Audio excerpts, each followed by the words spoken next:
سلام البنات، كنتمنى تكونوا بخير. جبت لكم واحد الوصفه اللي غادي ترد لكم رجيلاتكم كيشقشقوا بالبياض، وغترجع لكم رجيلاتكم كيوت وغوز بزاف. البنات عارفاكم غتشكروني على هاد الوصفه، ولكن قبل ما نبدا في هاد الوصفه ضروري ديروا لايك للفيديو، تشتركي في القناه الا كنتي اول مره كتشوفيني، حيت هاد الوصفات البنات راه كنغبر عليكم، ولكن كنجيب لكم شي وصفات اللي فعاله ومفيده بزاف.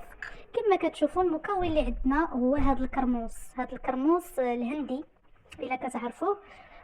كيكون هكا اللون ديالو. انا خديت وحده غير من الدار، ما شريتوش من على برا، ولكن تقدروا تشريوه.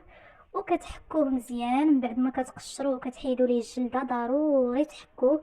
كنت عارفه البنات الفوائد اللي كاينه في هذا الكرموس، راه ما يمكنش، راه غادي تشكروني عليها، حيت راه ما يمكنش وصفه اللي رجليا رداتهم ليا ناعمين بزاف وغوز بواحد الدرجه اللي ما يمكنش البنات.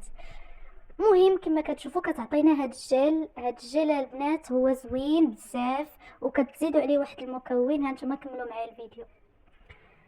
مهم البنات كما كتشوفوا اللون ديالها، راه هاد اللون هذا بالضبط هو اللي كتعطيه، زعما ماشي هاد اللون هو اللي كتعطيكم هاد اللون زوين، كيجي خاتر بزاف كما كتشوفوا. تقريبا البنات هاد الوصفه هي اللي كنديرها لوجهي ولرجليا بزوجهم، وكتعطي نتيجه اللي خياليه مفيده بزاف، خصوصا وجهي كيحيد لي حب شباب. راكم عارفين في الفتره ديال لي غيكل ضروري ما كيكون الحبوب كيخرجوا على غفله. المهم البنات راه كيحيد اي حاجه لي سيكاتريس اي حاجه.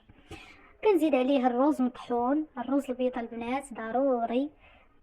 كان باش هو بحال كيتستعمل كمقشر وكمبيض. كتضيفي هاد جوج مكونات كتخلطيهم مزيان مزيان مزيان مع بعضياتهم. واكثر حاجه مشهور بها هذا الكرموس هو انه كيفتح البشره، وخصوصا التنعيم ديال البشره البنات، راه ما يمكنش، راه كيرطبها وكيخليها بحال البيبي. تماما البنات، راكم عارفين حنا البنات ضروري كنموتوا على هذا الشيء. المهم هذه الوصفه اللي عطيتكم اليوم، كنتمنى تعجبكم بزاف.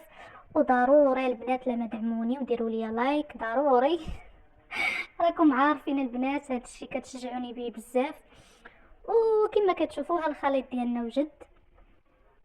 اللي بغات تهلا في رجيلاتها مع هاد رمضان تهلا فيهم مزيان بهاد الوصفه، ما نقول لكمش عليها، ولكن قبل حكي رجليك مزيان باش تعطي هاد الوصفه تعطي نتيجه اكثر. حكيهم مزيان بالحكاكه وبالكيس، من الاحسن تكوني حتى تتعومي وتابليكي هاد الوصفه البنات، راه زوينه. وشوفوا كيفاش كيجي داك الخليط زوين بزاف بزاف. المهم البنات انا زدت عليها زيت اللوز الحلو، عفوا ماشي زيت اللوز الحلو، زيت الزيتون، هي زيت الزيتون العاديه هي اللي ضفت عليها. وتا الزيت صاحبتي راه ضروريه، راه كتخلي واحد النعومه بزاف بزاف بزاف بزاف في الرجيلات. دابا كنطبقها على يديا، كنجرب في يديا باش تشوفوا على عينيكم. وصافي هذه تقريبا هي الوصفه، وجربوها البنات وكتبوا لي في لي كومونتير، ضروري كتبوا لي اشنو النتيجه اللي عطاتكم، وداوموها البنات وغادي تلاحظوا واحد الفرق اللي كبير بزاف. وشكرا بزاف على الدعم ديالكم وعلى لي كومونتير، اي واحد كيدير لنا كومونتير شكرا بزاف بزاف. وبصحه والراحه البنات، تهلاو ليا في راسكم.